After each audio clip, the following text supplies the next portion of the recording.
Hello दोस्तों, मैं पार्थ सिंह और आप देख रहे हैं horror hub India YouTube channel.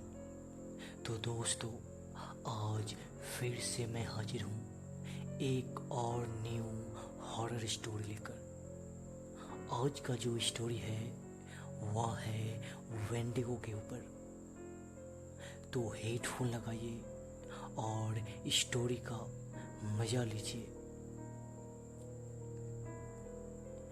जैसा कि हमारे भारत में बहुत सारे भूत, पिशाच, चुड़ैल, दैत्य पाए जाते हैं, बिल्कुल वैसा ही अमेरिका में भी शैतान पाए जाते हैं। वैसे तो अमेरिका में बहुत तरह तरह की शैतान आपको देखने को मिल जाएंगे, लेकिन उन सभी में जो सबसे ज़्यादा खतरनाक होते हैं वे होते हैं वेंडिगो। कहा जाता है कि वेंडिगो को इंसानी मांस खाना बहुत पसंद होता है और जितना वह इंसानी मांस खाता है उतनी ही ज़्यादा उनकी भूख बढ़ती जाती है। वेंडिगो एक इंसान नुमा आकार का होता है, बहुत पतले दुबले, जिसकी पतले लंबे हाथ और पैर होते हैं। वे इंसान से 2 गुना हाइट के होते हैं, जिसके सर एक हिरन का होता है और वह इंसानों को अपने पतले दुबले हाथों से चीर फाड़ कर खा जाता है।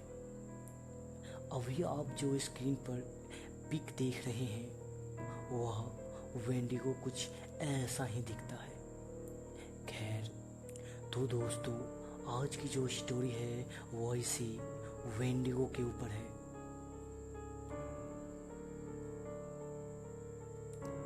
मेरा नाम रॉबर्ट है और मैं अमेरिका का रहने वाला हूँ। मेरा एज 19 साल है और मैं एक कॉलेज स्टूडेंट हूँ। उसी कॉलेज में मेरी एक गर्लफ्रेंड भी है जिसका नाम लिली है। वह मेरी ही क्लासमेट की है। उसी कॉलेज में मेरा एक बेस्ट फ्रेंड भी है जिसका नाम चार्ल्स है और उसकी भी एक गर्लफ्रेंड है जो कि उसी की क्लास में स्टडी करती है। हम चारों अक्सर नाइट आउट किया करते थे। पूरी रात बार में मस्त एंजॉय करना हम सभी को बहुत पसंद था। कुछ ही दिनों में हमारी कॉलेज का समर वेकेशन स्टार्ट होने वाला था। हम सभी बहुत एक्साइटेड थे समर वेकेशन को लेकर, और होते भी क्यों ना, पूरी ईयर पढ़ाई करने के बाद हम सभी स्टूडेंट को मज़े करने को मिलता था। हम 4 फ्रेंड वेकेशन से पहले ही प्लान कर रहे थे कहीं घूमने जाने को, लेकिन डिसाइड नहीं हो पा रहा था। खैर, एक दिन कॉलेज के बाद मैं अपने रूम में वीडियो गेम खेल रहा था। तभी मुझे मॉम और डैड की बात करने की आवाज़ें आई। मैं चुपके से उनकी बातें सुनने लगा। वह किसी प्रॉपर्टी की बात कर रहे थे और उनके हाथों में करीब 5 से 6 पन्नों की पेज पड़ा हुआ था। देखने में वह एक कोई प्रॉपर्टी का पेपर लग रहा था। साथ ही में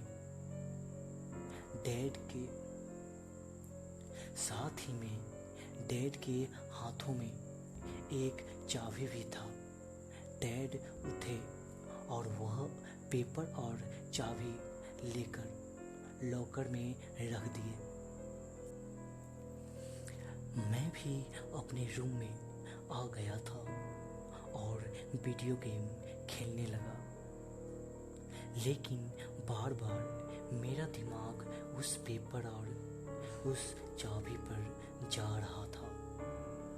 मैं उठा और डैड मॉम के रूम में गया, लॉकर का चाबी लिया और चुपके से लॉकर खोलकर पेपर और उसमें रखे चाबी निकाल लाया। कुछ ही मिनटों में मैंने वह सारी प्रॉपर्टी का पेपर पढ़ डाला। मुझे उस पेपर को पढ़कर थोड़ी हैरानी हुई। उस प्रॉपर्टी पेपर में मेरे डैड के नाम पर एक घर था। हैरानी मुझे इस बात की हुई कि डैड और मॉम ने मुझे इस प्रॉपर्टी के बारे में कुछ नहीं बताया था। खैर, मैंने तुरंत वह पेपर और चाबी उस लॉकर में रख कर अपने रूम में आ गया। मैंने अपने कंप्यूटर पर उस प्रॉपर्टी को सर्च किया। कुछ ही मिनटों में मुझे उस प्रॉपर्टी का लोकेशन गूगल की हेल्प से मिल गया। वह मेरे घर से करीब 200 किलोमीटर साउथ की ओर था। मेरे घर से अगर आप 20 से 30 किलोमीटर साउथ की ओर जाओगे, उसके बाद सिर्फ छोटे मोटे कस्बा और बड़े बड़े जंगल ही देख सकते हो। इसका मतलब था कि मेरे वह घर भी विलेज और जंगलों के आसपास था। तभी मेरे दिमाग में कुछ हुआ और एक आइडिया आया। क्यों न इस बार की समर वेकेशन अपने उसी विलेज वाले घर पर किया जाए। और इतना सोच मेरे फेस पर एक स्माइल आ गई, मानो मुझे पार्टी करने के लिए एक खजाना मिल गया हो। मैंने तुरंत अपने फ्रेंड को कॉल किया और अपने बगल वाले कॉफ़ी शॉप पर बुलाया। कुछ ही मिनटों में हम सभी उस कॉफ़ी शॉप पर मिले। मैंने अपने जंगल वाले घर के बारे में अपने फ्रेंड को बताया और साथ में मेरे दिमाग में उठे उस प्लान को भी कि क्यों ना हम सभी इस बार की वेकेशन अपने उसी घर में मनाएं। मेरे फ्रेंड भी राजी हो गए थे। कुछ ही दिनों बाद समर वेकेशन की छुट्टी हो गई। प्लान के अनुसार मुझे बस अपने जंगल वाले घर का चाबी कैसे भी कर लॉकर से निकालना था। हम सभी ने अपने घर पर अपने पेरेंट्स से बात कर चुके थे कि कल हम सभी 10 दिन के लिए वेकेशन मनाने फ्रेंड के घर जा रहे हैं। हम सभी को कल वेकेशन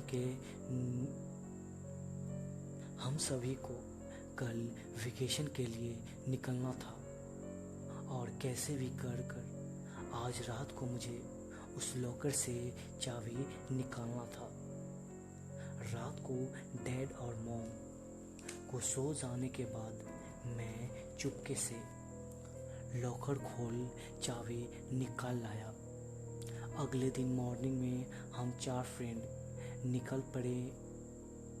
एक स्टोर से खाने पीने का सामान और बहुत सारा बियर पैक कर लिया।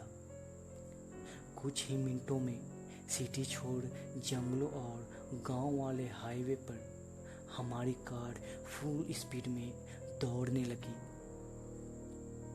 वह एक सुनसान हाईवे था, दूर दूर तक वीरान हाईवे। खैर, कुछ ही घंटों में हम चारों फ्रेंड अपने उस जंगल वाले फार्म हाउस के पास थे। वह एक जंगल का इलाका था। कुछ दूरी पर और भी फार्म हाउस थे, लेकिन वह सभी लॉक पड़ा हुआ था। वह एक बहुत सुंदर जगह था, एकदम नेचुरल, आबादी से दूर, एकदम शांत। हम सभी फ्रेंड मेन डोर खोलकर अंदर चले गए। हम सभी बहुत हैप्पी थे, लेकिन मुझे एक बात की टेंशन हो रही थी और मैं उसी के बारे में सोच रहा था। तभी चार्ल्स ने पूछा, क्या हुआ, क्या सोच रहा है? मैंने बोला कि मेरे डैड के पास इतनी अच्छी फार्म हाउस है, लेकिन उन्होंने इसके बारे में मुझे बताया क्यों नहीं? चार्ल्स ने बोला कि अरे शायद वह तुम्हें सरप्राइज देना चाह रहे होंगे। अब छोड़ो भी, चलो बियर पीते हैं। हम सभी फ्रेंड बात करते हुए अपनी बियर खत्म की और थोड़ा सर्च करने के लिए बाहर निकले, ये देखने के लिए कि अगल बगल में कोई और भी रहता है क्या। हम चारों फ्रेंड करीब 1 घंटे तक अगल बगल वाले फार्म में देखा, लेकिन कोई नहीं था।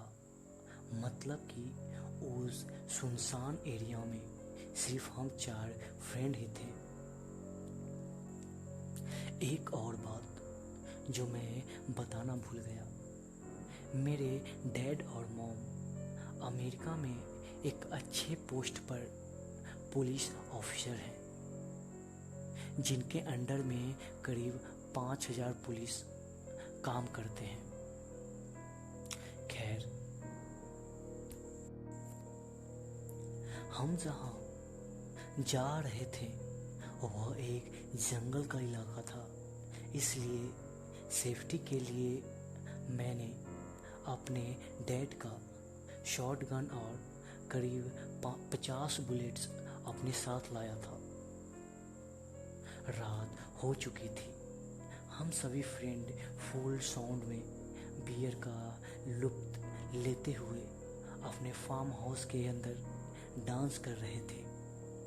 तभी एक जोर की आवाज़ ने हम सभी को ध्यान खींचा। मैंने तुरंत सॉन्ग बंद किया। हम सभी वह आवाज़ सुन डर गए थे। वह एक जंगली जानवर की आवाज़ थी, लेकिन भरोसा कीजिए, वैसा डरावनी आवाज़ हमने अपनी पूरी लाइफ में नहीं सुनी थी।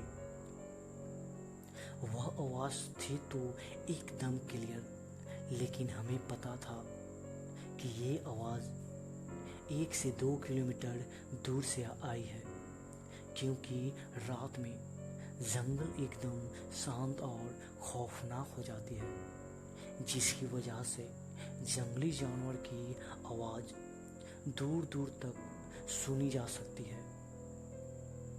मैंने अपने फ्रेंड से पूछा, ये किसकी आवाज़ हो सकती है? शायद भेड़िया की, मेरी गर्लफ्रेंड ने बोला। लेकिन मुझे और मेरे फ्रेंड को पता था कि ये कोई भेड़िया की आवाज़ नहीं है। तभी चार्ल्स ने मजाकिया अंदाज में बोला कि अरे भाई, कोई भेड़िया होगा जो अपने ग्रुप को बता रहा होगा कि जंगल में 2 शेर और 2 शेरनी आई है। इतना बोलकर हम सभी हंसने लगे। वह डरावनी आवाज़ सिर्फ एक ही बार आई थी। हम सभी फिर से अपनी मस्ती में मस्त हो गए थे। हम सभी ने अगले 1 घंटे तक बियर पी और खुद खूब डांस किया। हम लोगों ने जो बियर लाए थे उसमें अल्कोहल की मात्रा बहुत कम होती है। आपको बस उतनी ही नशा लगेगी, सिर्फ मूड बन जाए। अगर वह बियर आप 4 से 5 बोतल भी पी जाओ तो टॉयलेट के अलावा और कुछ नहीं आएगा। खैर, कुछ ही मिनटों डांस करने के बाद मैं थोड़ा थक गया था और मुझे फ्रेश होने के लिए वॉशरूम जाना था। मैंने चार्ल्स को अपनी आधी खत्म हुई बियर की बोतल थमाया और बोला कि मैं फ्रेश होकर आता हूँ। तब तक मेरी बियर का ध्यान रखना, पीना नहीं। और वॉशरूम के लिए गया। वॉशरूम मेन डोर से सटे गेट से बाहर की ओर था। मैं एक सिगरेट जलाई और पीता हुआ मेन गेट से बाहर गया। बाहर का नज़ारा बहुत सुहाना और थोड़ा डरावना था। फुल मून जिसकी लाइट दूर दूर तक जंगलों में दिख रहा था। जंगल में रहने वाले जंगली जानवर और छोटे कीड़े मकोड़े की आवाज़ें लगातार आ रही थी। सिगरेट पीते हुए मैं उस नज़ारे का मज़ा ले ही रहा था कि मेरी नज़र कुछ दूर लगे हमारे कार पर गई और मानो मैं एक पल के लिए वहीं जम सा गया था। मेरा दिल बहुत जोर से धड़कने लगा। सामने मेरे कार के पास कोई इंसान जैसी आकृति खड़ा था और वह कार के गेट के विंडो से वह कार के अंदर देख रहा था। वह करीब 10 से 12 फीट का रहा होगा। एकदम पतला, दुबला, लंबे हाथ और पैर वाला।